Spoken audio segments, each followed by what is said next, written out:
Trauma, toxic stress, broken habit, and hurting heart don't define destiny, but peace isn't passive. It requires an exchange. To create a flip and access peace in the middle of the pieces, you are challenged to make an exchange of the lies that have kept you mentally hostage in basement moments. Resilience isn't about bouncing back, but bouncing forward. Living Strong, the flip side of adversity, brings powerful stories and fearless conversations from experts in the field of business, relationships, emotional, physical, and mental health, and faith-based communities. Each episode creates a brave space with powerful tools from authentic connections. Tune in as we dig in with Dr. Jackson on the flip side of adversity.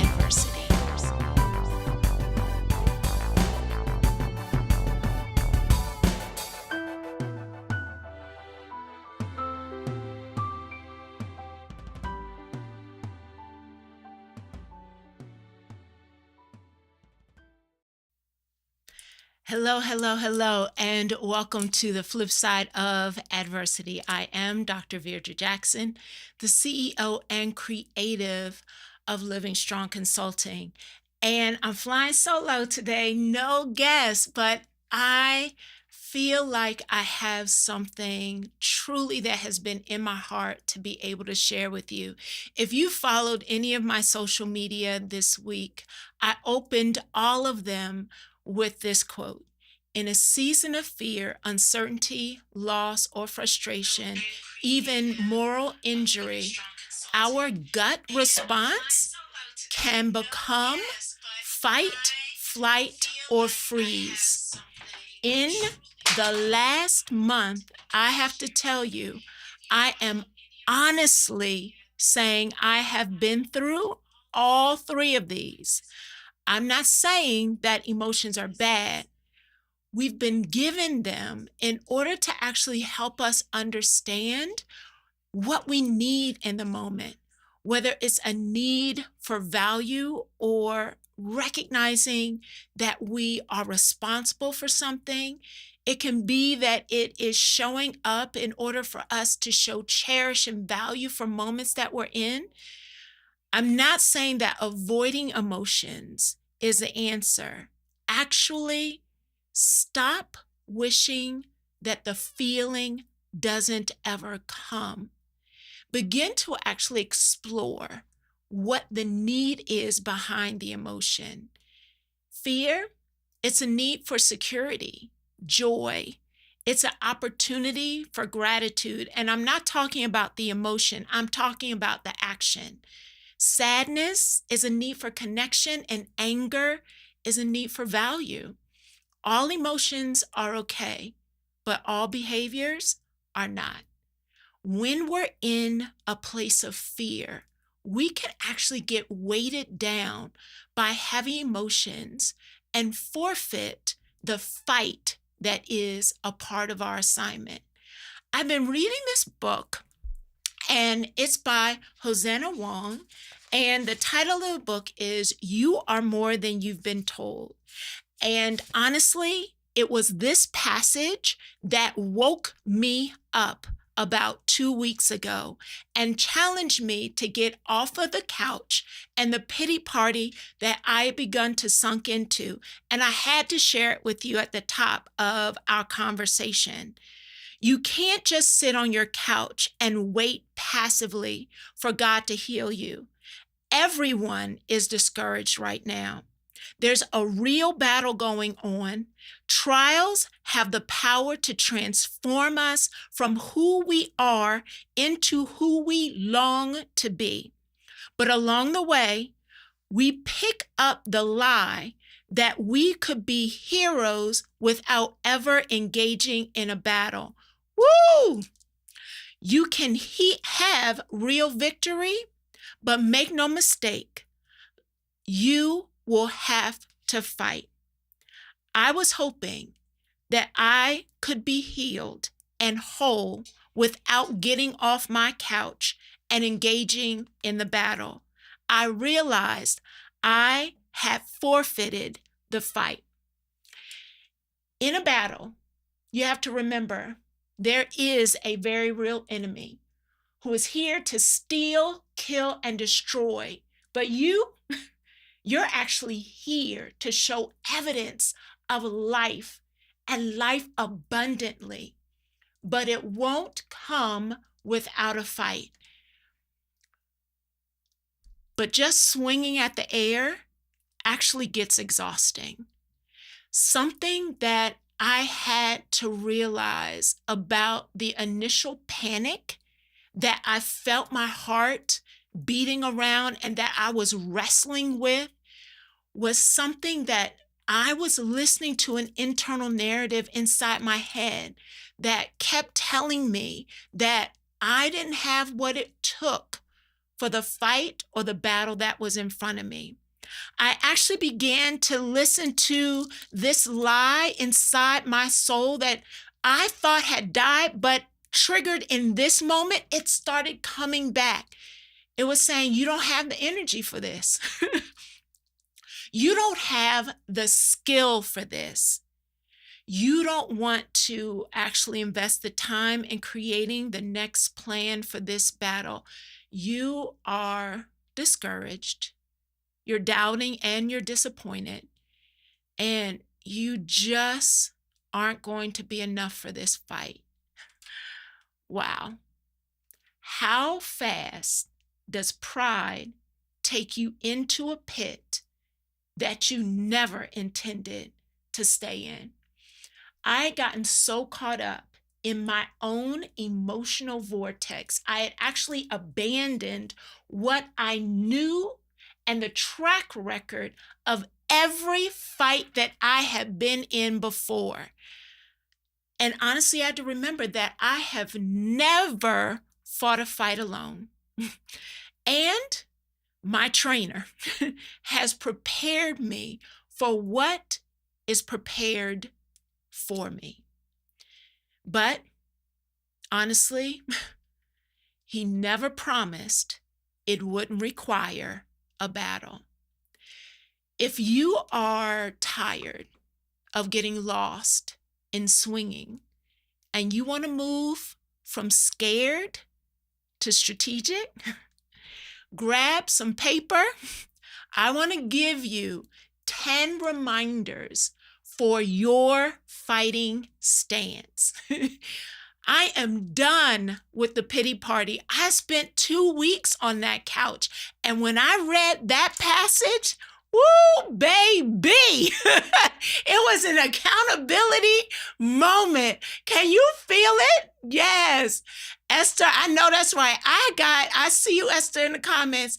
It took me off that couch so fast, I started texting and sending copies of that page, that paragraph to my girlfriends. So I hope I gave you enough time to grab your paper and your pen, because I want to give you a download of 10 things that have been burning in my soul once I got over my pity party and realized and remembered that although I have a promise on my life, it doesn't mean that there's not going to be a battle that also goes along with it.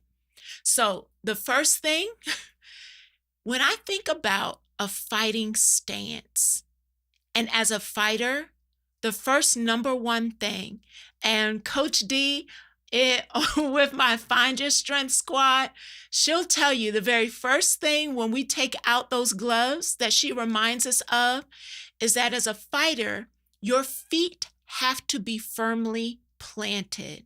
You've got to find your foundation. Physically, a fighter's stance starts with their feet firmly planted, shoulder width apart, to create balance and stability. Without a strong foundation, it's actually easy to be knocked off balance. Get your footing. Get grounded. Practice getting present to where you actually are. Not back there or not over there, Begin to practice mentally, emotionally, physically, getting present and feel your feet where you are. Release the self-harassment of worry and feel the ground you are currently standing on. Guess what? You're still here. And spiritually, your foundation is your faith, your values, your purpose. In seasons of uncertainty, fear or loss, moral injury, return yourself back to core truths that keep you steady. Reflect on what grounds you: prayer, scripture, community, and stand firm in that foundation. Because number two, you're going to have to guard your head. Protect your mind. Spiritually, you've got to guard your thoughts and your mental well-being. Fear and frustration often attack our mind, filling us with doubt, with negativity. I need you to use wisdom, your guard, to filter out what is harmful and focus on the truth. Encourage resilience and actual hope. Philippians 4:8 reminds us to think on these things: what's true, what's noble, what's praiseworthy. I have to tell you, this reminded me back in 2017. Now, you have to get the picture of what 2017 is. I'd only been an entrepreneur, a CEO, for less than a year. And the very first sessions, presentations, content that I started creating were two things. The first is, you are what you think. And the second was, he taught me how to fight. Now, why is this important? Because when I got up off that couch, I was reminded, I've been here before. Having to make a pivot, having to stand up in the truth of who I am, who my God is, what my assignment is, what my purpose is, when everything around me has been shaken. I've been here before. And why it was so powerful that 2017 memory came back is in 2017, I released an acronym around the title, You Are What You Think. But it actually represented letters, think. The truth and process of this foundation is, we're tested by fire, healed for a purpose, influence for others, with a no matter what faith, knowing that God is enough. Did you catch it? Think. T, tested by fire. That's a part of the process. But ultimately, I have been healed for the purpose that I'm standing in and fighting for right now, because I am an influence for others. I have a no matter what faith, knowing that God is enough. When he brought that back to me, once I got off the couch, it reminded me that fighters keep their hands up, guard their head. They stay alert for incoming attacks. They're not lowering their guard. That actually leaves them vulnerable. So I'm challenging you, keep your head up. Manage where you're looking and who you allow to influence you and what you're actually listening for. Because the third is, you're going to have to stay light on your feet. Be ready to adapt. I tell you, this was such a powerful reminder that, you know what? As you are walking through purposeful things, You are going to need to be flexible and adaptable because the very thing you never planned for will show up. Fighters, they stay light on their feet, ready to pivot quickly and adjust for their opponent's blow and to dodge any attacks that are coming. So when you're staying rigid, limiting your movement, it actually leaves you exposed. Except that you will need to pivot. Doing it the way you've always done, that's actually not going to work the same this time. When I began to really settle in and get grounded in remembering back in 2017, I knew then he had taught me how to fight. I already have been here before, but it doesn't mean that just because I've done certain things to get me to this moment, that those are going to be the same things that get me to the next moment. I have to stay flexible, creative, open to new ideas. Someone younger than you may have a fresh way of looking at the solutions that are going to be a part of your next step. You've got to be willing to pivot. It's going to require us to actually be flexible, have a growth mindset, be ready to change, and yes, collaboration. Life's battles require us to be adaptable. Ask God for wisdom to know when to move, when to shift directions, or to actually let go of the fight that's in front of you because it is no longer serving the purpose you hold right now. Yep, you've got to be willing to discern, is this even my fight? Yeah.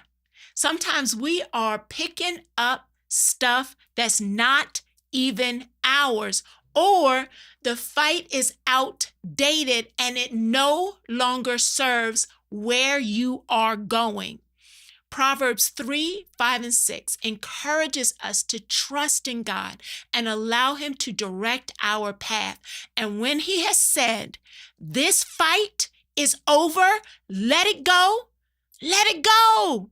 Because number 4, you have got to keep your eyes on your opponent. Remain focused.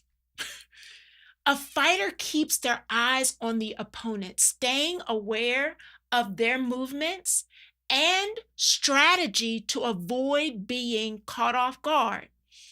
Ignoring the fight or putting your head down and trying to pretend like it's not going to affect you, that actually does more damage.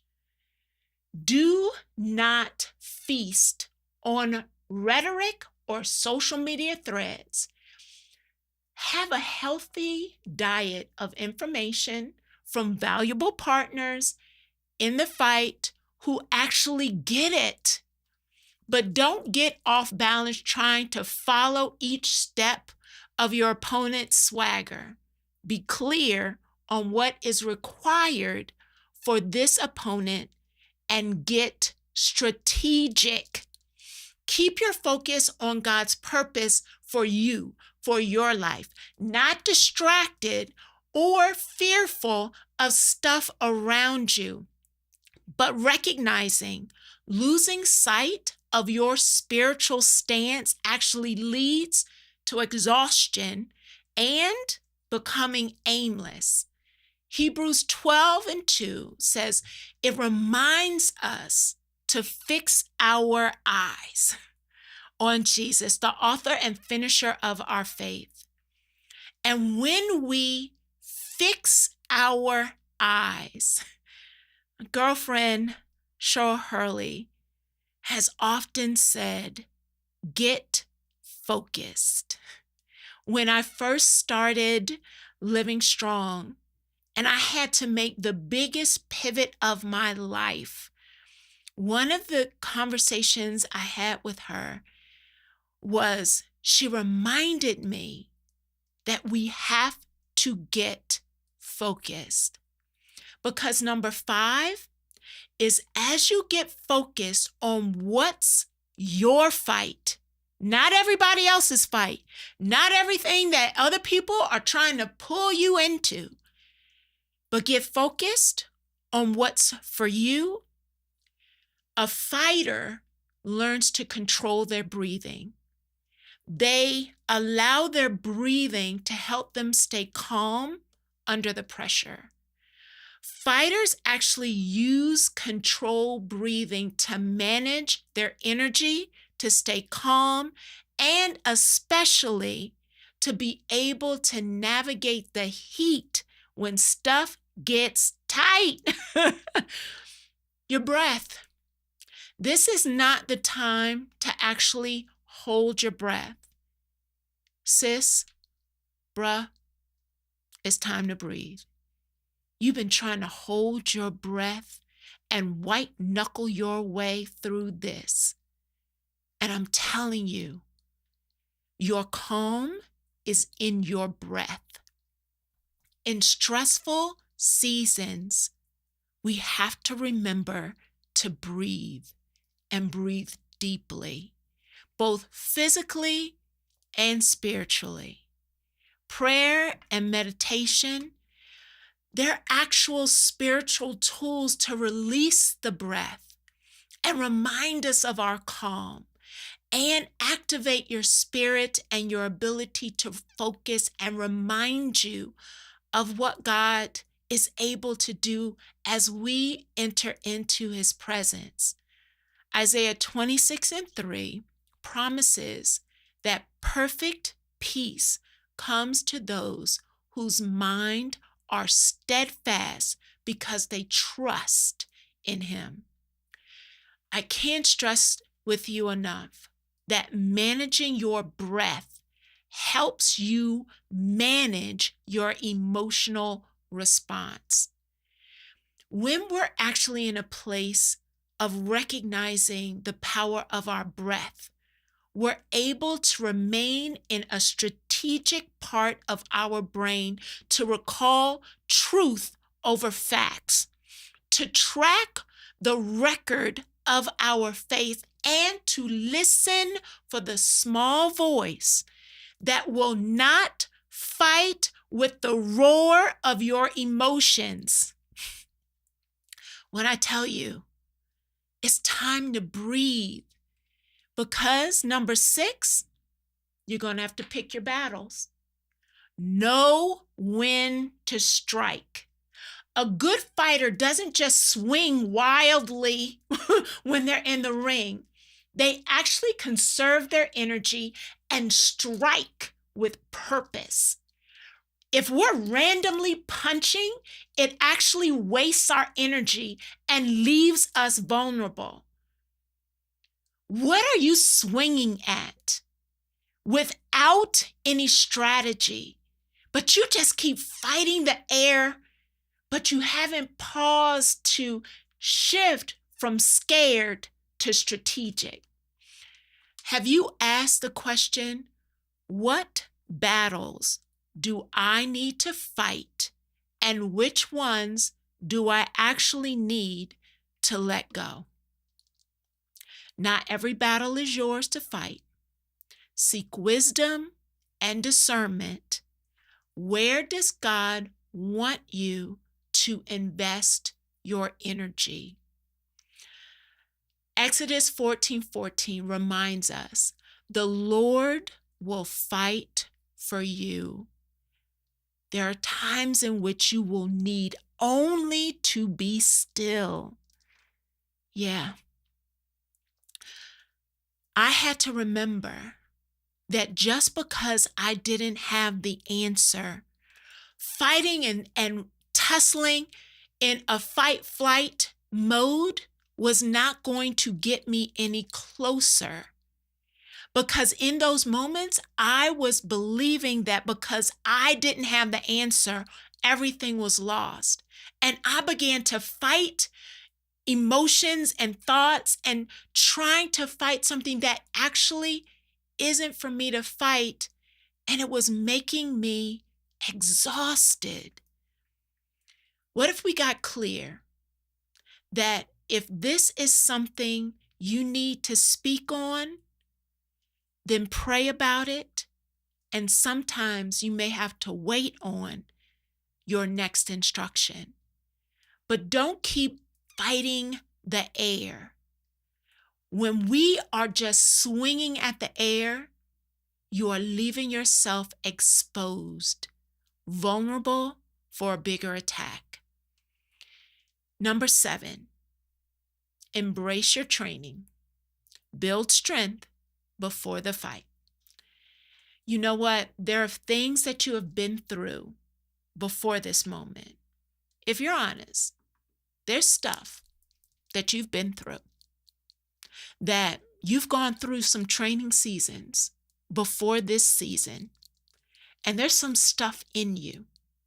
A fighter, they don't actually even step in the ring without preparation. I want to say that again. A true fighter doesn't even step into the ring without preparation. Training builds your endurance, strength, and your skills. What are you training? What are you training with? There's been seasons in which you have had to train, you have gone through, you've built endurance for this moment. Access the things from that preparation. And if this is your training season, this season of preparation will be essential for what's in front of you. Use the time that you're in right now to build your spiritual strength through prayer, scripture, community, connection. This training will equip you to stand firm when the battles continue to rise. I honestly had to make a decision. I found myself literally flailing. I was having panic attacks. I was overwhelmed. And I had to make a decision that I needed to lock in and tap into my breath and use a season in time in which I went deep into a training season of meditation, of worship, of word, of strategy. And I sat still, but that was the most important work, so that I could actually, number 8, build recovery for the part of the fight that I'm going to have to need to be most strategic for. Fighters, they know when to take a break between each round in order to recover and refocus. Without rest, they actually will burn out. So I recognized in me when I was literally flailing, I knew that I was spiraling, and I needed in that moment to prepare for what I knew was going to be bigger later, but that preparation was tied to a rest, a refocus, and strategic time of word, worship, and I was walking. So I paid attention to my mind, my spirit, and my body in order to recover and build strength and strategy for the next fight. A fighter takes breaks between rounds. Resilience actually requires rest. Fighters, when they're in a foundational stance, it actually also includes knowing when to step back, to heal, regain strength, and then go back in. Rest in God's presence, trusting that he renews your strength as you will wait is an opportunity to recognize that when do you need to step back, reset, so that you can get strategic for the next step. And number 9, you're not in this by yourself. A fighter has a corner crew. The crew that's on the corners, they go there in order to seek support. Fighters don't step into the ring by themselves. They have a crew, a coach, an encourager, someone who actually takes care of their wounds. When you recognize that there is power in surrounding yourself with a supportive community, I know that when you're hurting, when you're afraid, that sometimes your first intuition is to withdraw and isolate. When a fighter is recognizing that they have to step into the ring, they go with a crew. They use their coach, they use their trainer, they have the encourager, the strategist. Surround yourself with a supportive community, whether it's friends, it's mentors, it's prayer partners. Have them act as your corner crew, helping you actually to regain strength when you're weary. Ecclesiastes 4:9-10 reminds us that 2 are better than 1 because they help each other up. And number 10, stay standing. Your victory is in your endurance. In a fight, staying on your feet shows resilience and determination. Even if you get knocked down, a good fighter gets back up. Life's battle may knock you down, but staying down mentally, emotionally, and even spiritually will take you out. Remember, there's a promise on your life that no one else, nothing else, no enemy can steal from you, but you can give it up. Trust in God, stand firm in your faith. It will ultimately lead to your victory. Ephesians 6:13 urges us to stand firm. When we recognize that there are 10 elements to this fight, and I have to tell you, I sat with these 10. It literally gave me life to be able to stand back up. I'm going to be honest, there were moments in time over the past few weeks in which I thought I was going to give up. I even shared with some people, this might be my last go round. Maybe I'm going to close my doors. Maybe I'm going to, maybe this is the last round for Living Strong. But I had to take some time.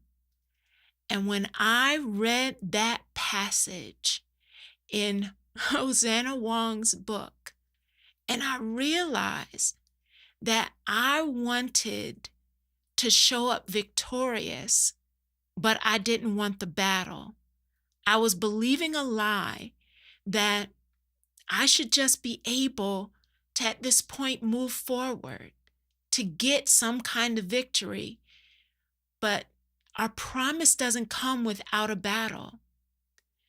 The fighter stance is about more than just your physical readiness.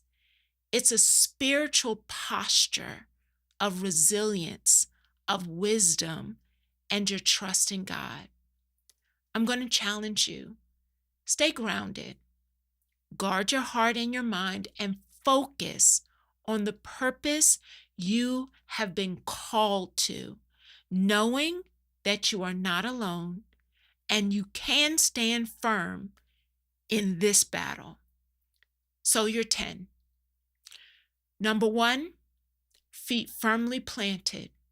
Find your foundation. 2, guard your head. Protect your mind. 3, stay light on your feet. Be ready to be adaptable, flexible. You're going to have to pivot in this season. Keep your eyes on your opponent. Maintain focus. Control your breathing. Stay calm under pressure.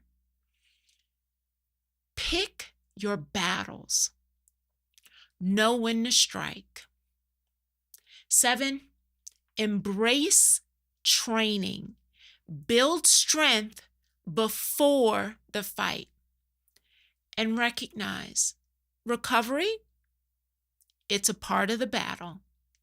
Rest will allow you to be strategic. 9, seek support. Who's going to be on your corner crew? 10, stay standing. Victory is in your endurance. This is not a time to give up. This is not a time to flail. This is not a time to panic. He's taught you how to fight. He's given us a blueprint. I'm so excited about the sessions, the conversations we have planned this month.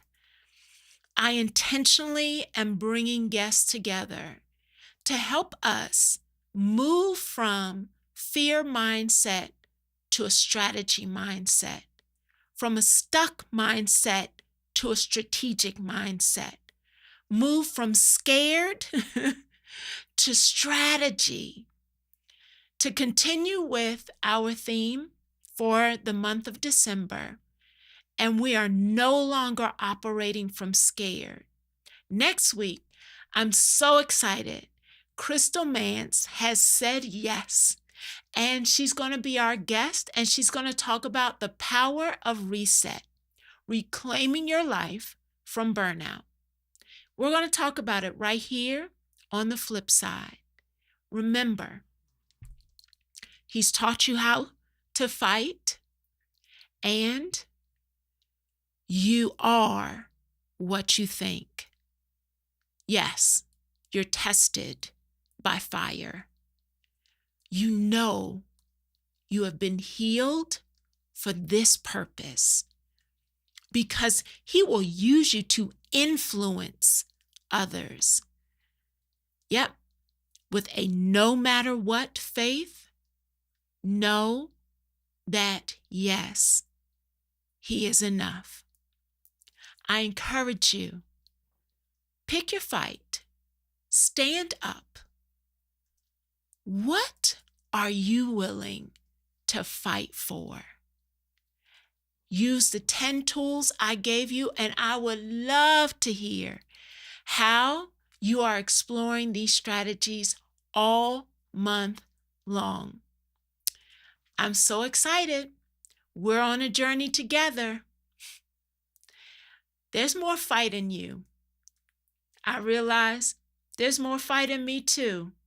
I'm not done yet, because neither is he. Same time, same place, right here on the flip side. I'll see you next week. Trauma, toxic stress, broken habit, and hurting heart don't define destiny, but peace isn't passive. It requires an exchange. To create a flip and access peace in the middle of the pieces, you are challenged to make an exchange of the lies that have kept you mentally hostage in basement moments. Resilience isn't about bouncing back, but bouncing forward. Living Strong, the Flip Side of Adversity, brings powerful stories and fearless conversations from experts in the field of business, relationships, emotional, physical, and mental health, and faith-based communities.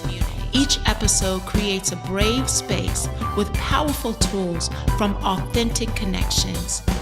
Tune in as we dig in with Dr. Jackson on the flip side of adversity.